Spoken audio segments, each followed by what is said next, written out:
This is an interview with Vivian B. Lewis for the Birmingham Civil Rights Institute's Oral History Project. I'm Dr. Horace Huntley, presently at the Birmingham Civil Rights Institute. Today is March 24th, 1997.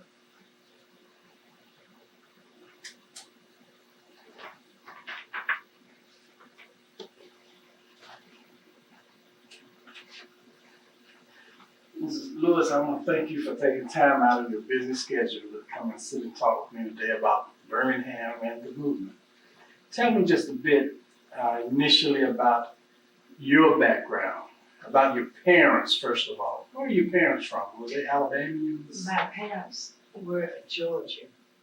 They lived in Georgia. Okay. And I was reared by my grandparents. By your grandparents? Yes. And were you born in Birmingham? Born in Columbus, Georgia. In Columbus, Georgia. Yes. Okay. How old were you when you came to Birmingham? I guess I started first grade here, so I'll say 6. Oh, okay.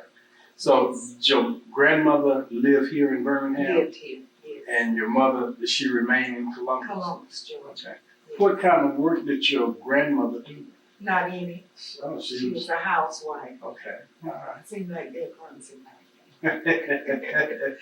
How many children were in the family? That was the case. My mother was an only child. Uh-huh. Yes. What about in the family with you and your grandmother? Did your grandmother raise?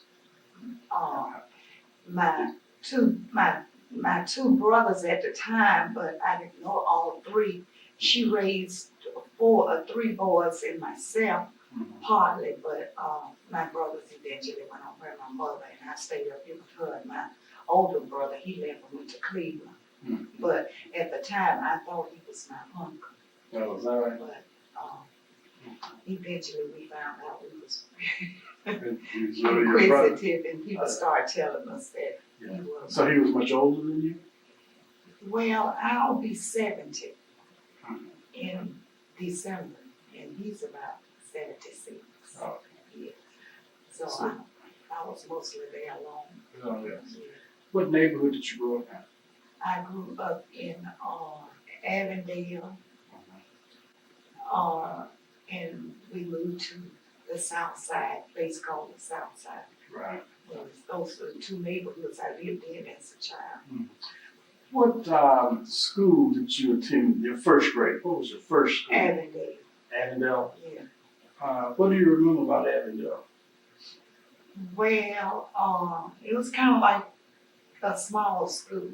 Mm-hmm. And it says still, I think it says still last name right now, but she had a lady principal. Okay. Was that Bessie Estelle? Bessie Estelle, yeah. Okay. And I was at that time was her pet. Oh, okay.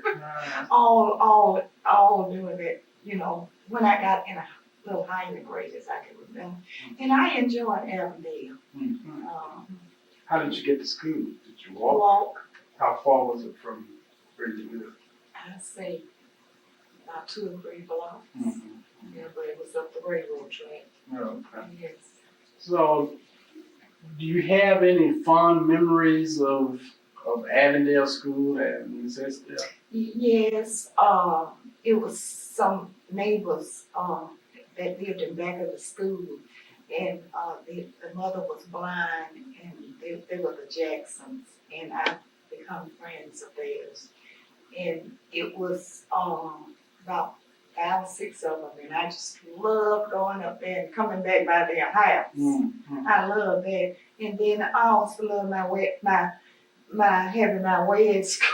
Mm-hmm. At school, but I wasn't. So you were the teacher's pet. One while. Okay. Yeah. Well, after Avondale, where did you go? Thomas. To Thomas. That's what I did. Oh, that's where you met your husband. Okay. Yes. Well, tell me about that experience. What was it? What was I it didn't like? like over there at all. You didn't like Thomas. No, I thought it was some mean teachers over there. I guess because I come from Avondale where I was so, I thought loved, Mm-hmm. yeah. And I was always reaching out for love because I never thought as a child that I got it because I didn't want to stay with my grandmother. I want to stay with my mother. Mm-hmm. Yeah. And Why were you not able to stay with your mother?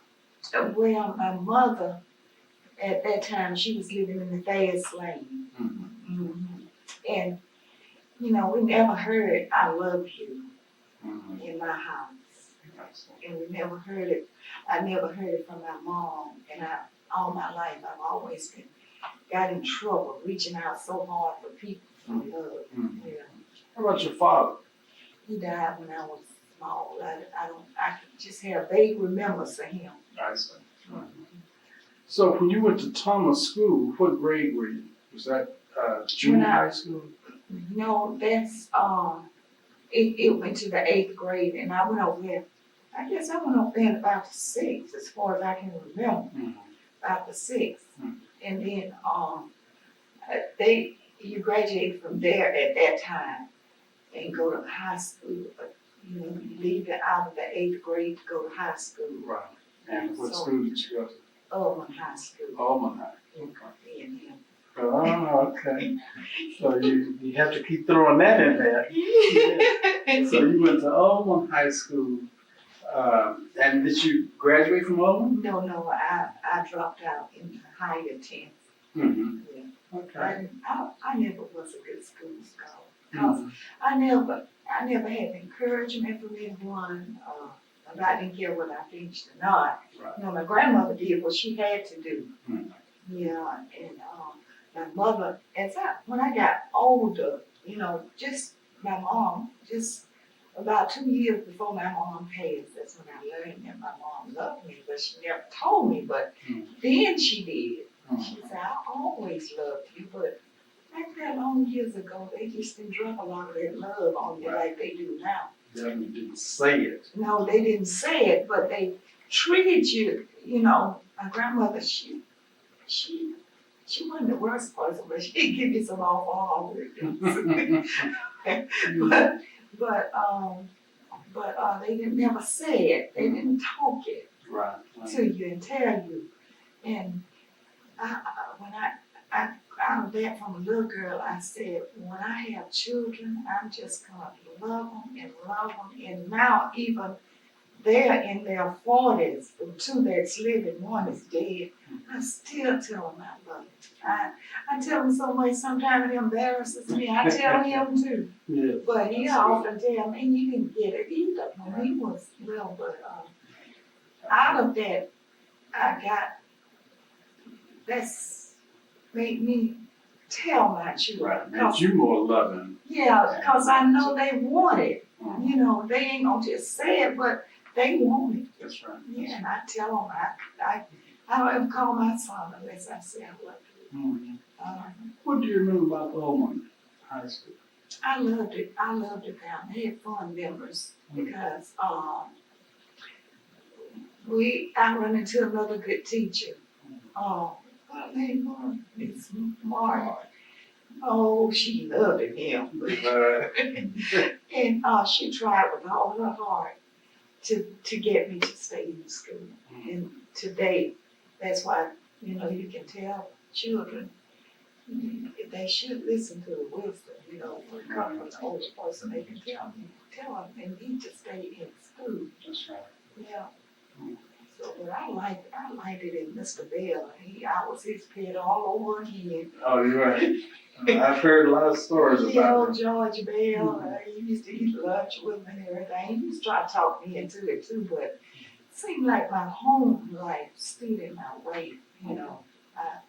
I have a lot of hard work to do at home because my grandmother was old and she didn't do nothing but sit down and knit and crochet, never doing all of the work.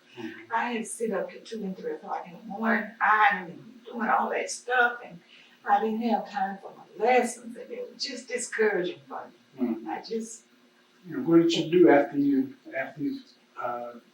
dropped out of school? I got a job and went to work and sent myself to Ruth Polo Beauty College down here.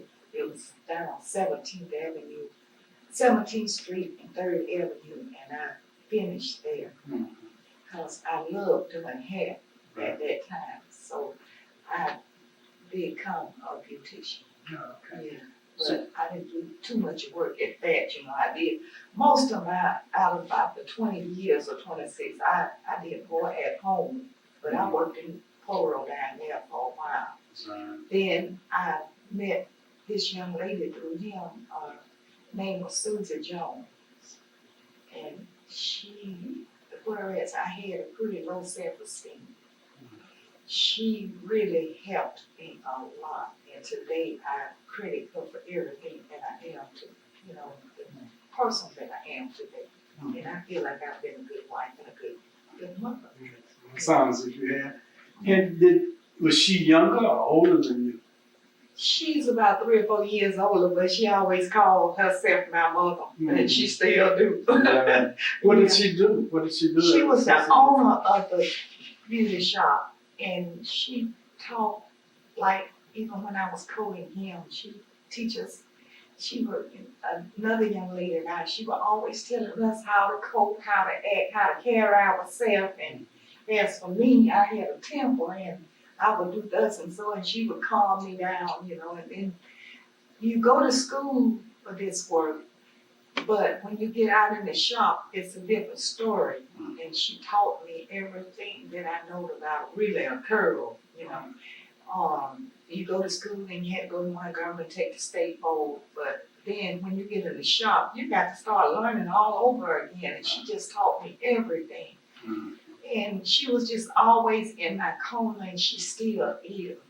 We still talk. And if any member of my family, she loved my daughter, I just really automatically call her my daughter's godmother because she loves her. So when I've had problems with them, she always, you know, she's there for me. She still is. When did you get married? What year, honey? Been about 46 years. It all be on that paper there. We kind of traced it back. Figured it out. 49. 49. Yeah, I don't know what I told her that. Now, my mind is very damp. Now, I don't keep up with that because we never been into this thing about anniversaries because that's man-made stuff. My anniversary is every day. Anytime I got some money, anytime we got some money that we can do anything together, that's our anniversary with me. And every day is an anniversary with me from him because if anything he can do for me, he'll do it. Yes. That's great. So we just didn't ever get into that anniversary stuff, and I never did keep tabs like that. As you grew up and matured in Birmingham, did you ever encounter any difficulties where race was concerned? Oh Lord, a lot of that still is. A lot of that. Is there anything that stands out in your mind in the 40s, 30s, and 40s? Well, it's even just places you go, stores you go, and one main thing is when my baby was 6, he got on this program on TV because he went to one of my friend's birthday parties. She had it on TV, and they gave him these little cards to go to the hamburger place to get the hamburger. And then this guy comes saying, "We can't serve you in here. You have to go around to the back window."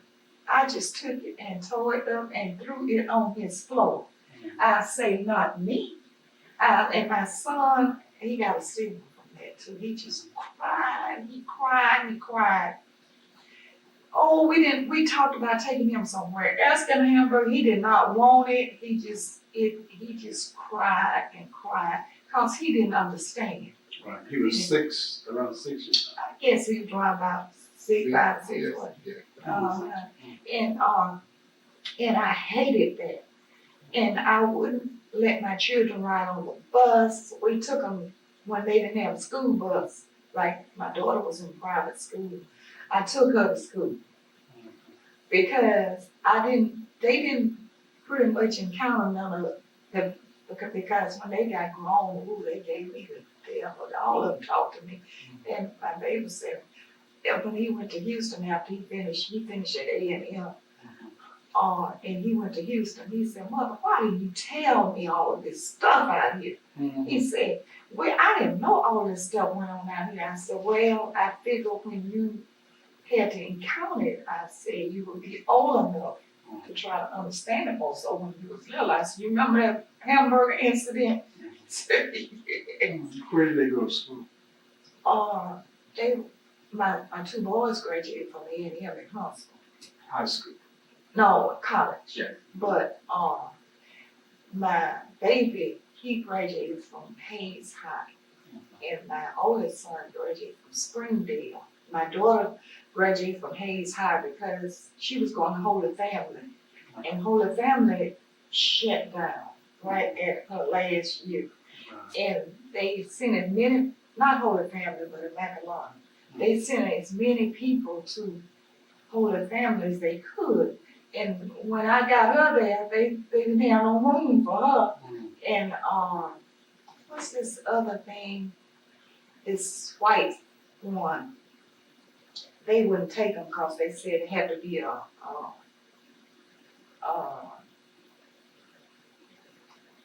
in the church. You know, had to be. Downtown? Had to be a Catholic. Had to be a Catholic up at what's that up on Howard? Up on Howard, they up there. And our nephew go to it now. But it was a Catholic school. Uh-huh. And so But they have to be wouldn't Catholic. accept them unless they was Catholic. So I had to put her in Hayes, and she was bored to death because she knew everything. She had everything they were having. That was her smartest year. Yeah. Now you say your son went to Springdale.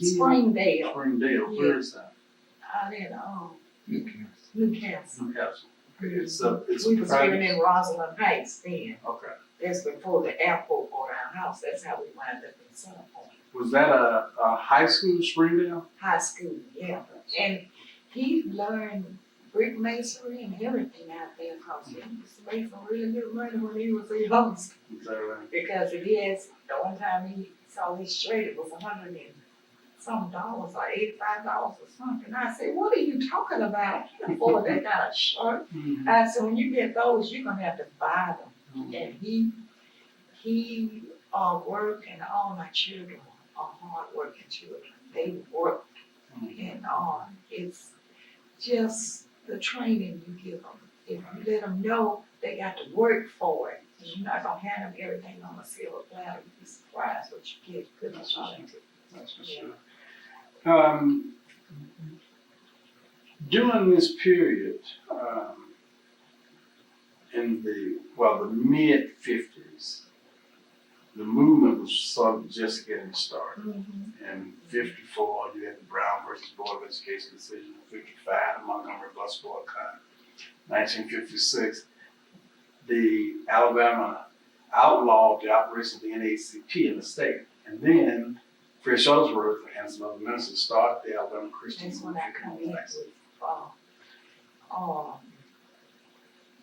with, at that time, you know, when you move from this side of town, that side of town, it seemed like friends get far apart too, but we was close friends with N.H. Smith. And he used to come by and get me every day. We didn't have but one car at that time. That's when folks was closed. We didn't have but one car, and he worked. Well, he didn't attend. He worked day and night. You know, he'd have to take his dinner on, and even dinner at lunchtime. We worked because, like I say, my oldest daughter went to El Central in Houston. In Dallas, and the other two boys, they went to A&M in Huntsville. And the baby, we had two in college at the same time. And because the baby went because the oldest one went, but he was a hand-working person. He liked to work with his hand.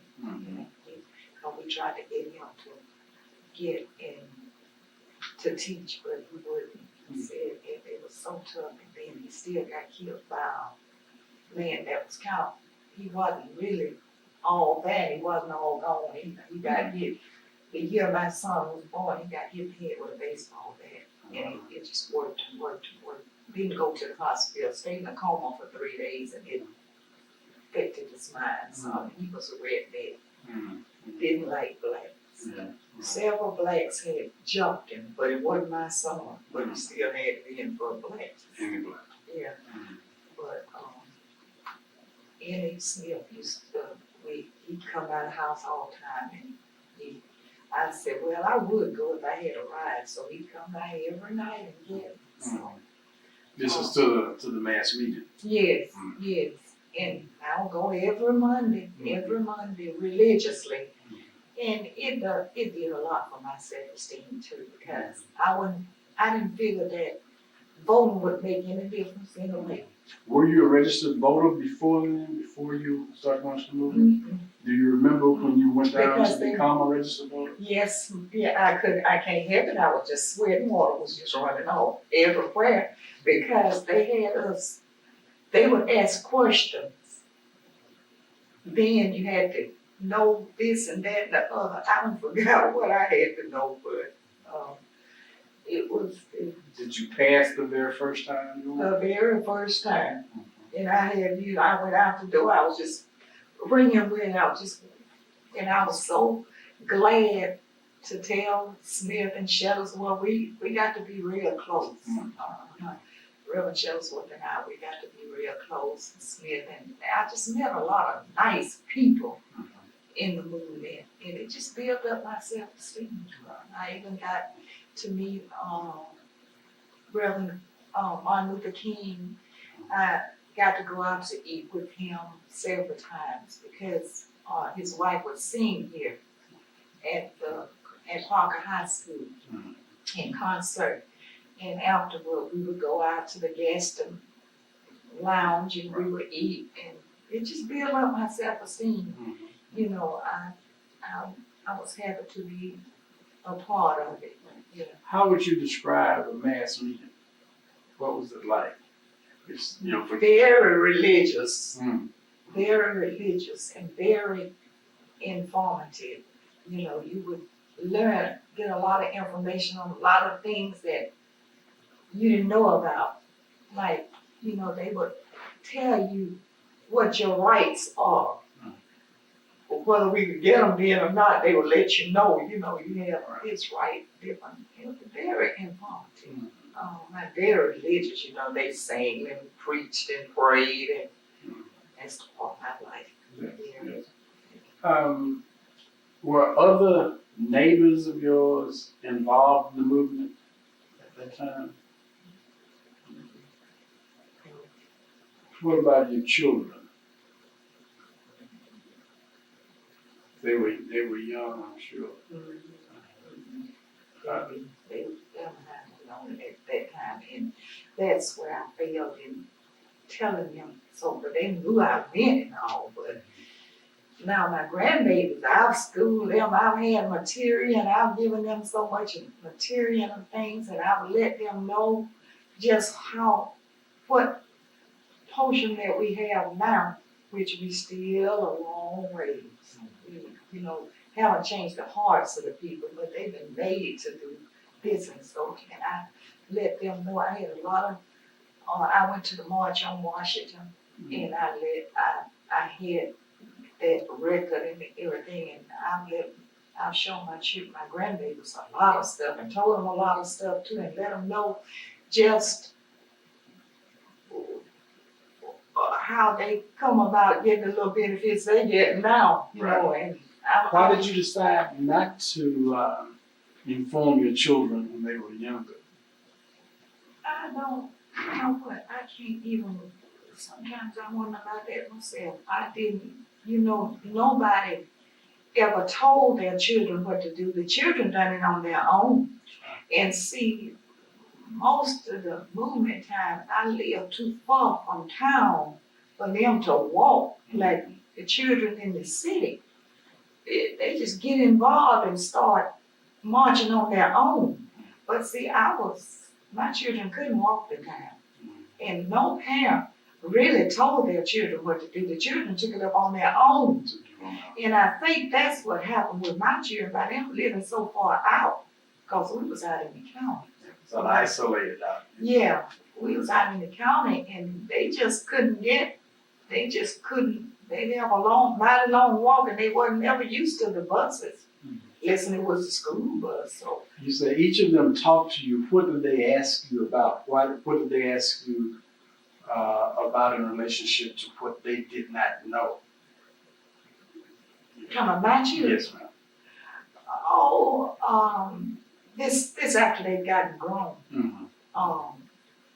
My son, the one in Houston, he run into a lot of obstacles when he got so far as jobs is concerned. That's why he got on his own. And he learned that this man that working right beside him made a different salary and they was doing the same thing. But now, mostly he got into a learning period, he said, like this construction man. He said, Mother, you know what, when he already saw I did, he said, when he had me climbing up on this ladder and this white guy standing there and they in the same pay looking at me doing all this work, he said, I was learning how to put that roof on just like him and he was good too. He was good. He was good at everything he done. He started working for himself. But he said, why is it we working on the same job, doing the same thing, they getting different pay than a lot of places that even when he went to Houston, he couldn't go in. He said, why? I looked just as good. I was dressed, or either I had the money to pay. But you isolated on this side of town, going this place and that place. You managed and supervised. Yeah, managed positions, and even my daughter now, she took up nursing, but she liked a few hours from finishing. So then she went to something else. She went to the police department, and I don't know no kind of help to give her. Now she worked there 14 years. Abuse, she taken it, and she just got where she just couldn't take anymore. So she sued them. Is this the Dallas Police Department? Houston. Houston Police. They got so many sues on them till it's a shame. She sued them. I was at the trial. They didn't even give her this judge, she was a lady judge. She didn't even give her white. She was like, she didn't give her lawyer a chance. She said, I strike that. I do this before he even had a chance. But they did agree that regardless of the suit, that she could come back to work. So at first, they kept her off from work about a month or so. Then they let her come back to work. They had to pay her. And they let her work about a month or two. And they said she worked out in the street over 10 years. But the other 4 years, she was inside, fingerprint, putting stuff in the computer and different things that you could do on the inside. But they said they want her to go on disability because she had a ruptured disc in her back. And even after the operation, she got hit in a car accident that aggravated it. And they said they didn't have no light duty work for her to do. And she's at home now. She's writing everybody that she think will help her. And she said she didn't want to go on disability because she wasn't disabled. And she said just like they forcing her. And like she says plenty women around there, white women working on light duty work, but they ain't got none for her. Yeah, that's the difference. And they almost have driven her into a nervous breakdown, but she got this much from me. She's a fighter. You know, she's a fighter. And she's not gonna take it sitting down. Yeah, we trying to get her to quit. We said, well, you done tried it. She said, Mother, you always told me if I had to stand alone, to stand for what I thought was right. She said, and if it takes every dime I have, I'm gonna stand. But I can't. That's probably from your tenacity. You were Yes. involved in the movement. Yes, Let me that's ask you, what I said. what were your tasks in the movement? What did you? Well, basically, I was just a member, but one time, I took on the task of Secretary of the Guards. But I didn't stay with it but a month because they never would meet over 2 or 3, and then we just sit there and laugh and talk, and see, they were just guarding Shuttlesworth House. And if it wasn't for 2 or 3 of them there, that was enough for that. You know, so they just, the man that asked me to take on the task, after a while, he said, you know, they just don't have it come. I said, they sure don't. I have to come a long ways over here by myself. And so I just stayed with it a month, and I didn't stay with it anymore. But I would always try to encourage people to come, and I got a lot of people to come to the movement just on the mouthpiece. Right. Did you ever participate in demonstrations? No, the only place I went was to the March on Washington, because see, after when a year after I got in, we moved to the county. See, mostly it was city wide, but I still went to the movement. Do you remember then the massive demonstrations that took place in '63, where a lot of the children were arrested? I remember all of it. Were Yes, you when they were shooting their holes in the water on the children. were you involved in that at all? No. What do you remember about the Sunday that 16th Street Baptist Church? That was a sickening Sunday. I couldn't even go to church. Everybody, it was like a dog day here. I could hear, see, I was in Roslyn Heights then, but way out Where's there, Roslyn Heights? it's in the county, it's out by the airport. Okay. But you could hear, you know, we was in there getting ourselves stirring around, finna get ready for church, and it's boom, boom. So could you hear heard it out there? That's probably shut the 7 house. 8 miles out. Yeah, I said, what is that? And nobody didn't know. Everybody was wondering, what is this? What was that noise? They thought it was something happened over at the airport. And then all of a sudden, everything started coming on the TV. Yeah, that was a dog day in Birmingham. And one of the young ladies that was killed was my daughter's friend. Yeah. You did participate in the March on Washington. Yes. What do you remember about that? It was, I always say this, it was like the number that no man could number.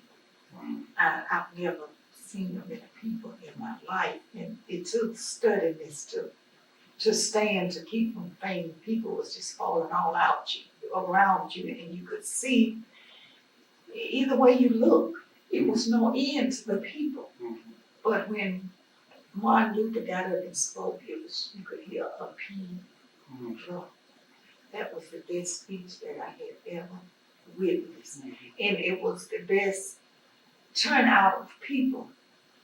I just didn't know black people would, it's hard to get them together back there. It's kind of a little more easier now, and since they, you don't think so? Well, I was just going by the Million Man March. They said they got together then, so. Oh yeah, it was quite a. Yes. It was quite an affair. Yes, you were there. Yes, ma'am. Yes. But that was the best speech, and it was so orderly, and everything was just, orderly. When it was over and they told everybody to return to their buses, nobody run over nobody. And it seemed like in 15 minutes, the streets was just clear. Buses was just rolling out, because our bus was the last, because we was on the bus with Shuttlesworth. What was it like going up on the bus and coming back? It was fun. It was fun. And now, I used to do some behind the scene things, like behind the scene that I didn't talk about then, and I don't want to talk about now, like, like some people that would stay at my house, and when people were looking for them, People like who? Well, like I say, it was then, it was, well, I could name one, Shuttlesworth used to stay out there with us. That's when he was in danger at home or at other places. And Yeah. because you lived outside And of when he the wanted city. some peace and quiet, Mhm. he had stayed out there with us. Right. So your home then was sort of a refuge for the movement, in other words. Something like, Mhm. I would say. We would, I got to get close with a lot of ministers. Mhm. And, they would befriend me and them. Right. We would socialize a lot together. I enjoyed it. Mhm. We glad to hear. If you were to speak to a group of young people now about what the movement actually meant to you and what you think it would mean to younger people now if they had the same kind of spirit, what would you say to them? Well, like I say, the way the movement helped me, it built my esteem. And I would say if they had a movement or something, it would. I guess I'm not just with you, yes, I would. What I'm asking is, young people today seemingly, those of us that are older, we say, well, they don't seem to have any direction. Whereas during that time, there seemingly was direction. What would you Well, say?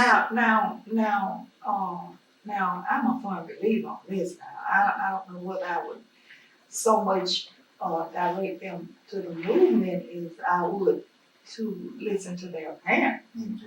And, instead of taking, all of these famous football players and all of them for their role model, let your parent be your role model and stuff like that. If I had to talk to children, I would tell them to listen to their parent and stay in school.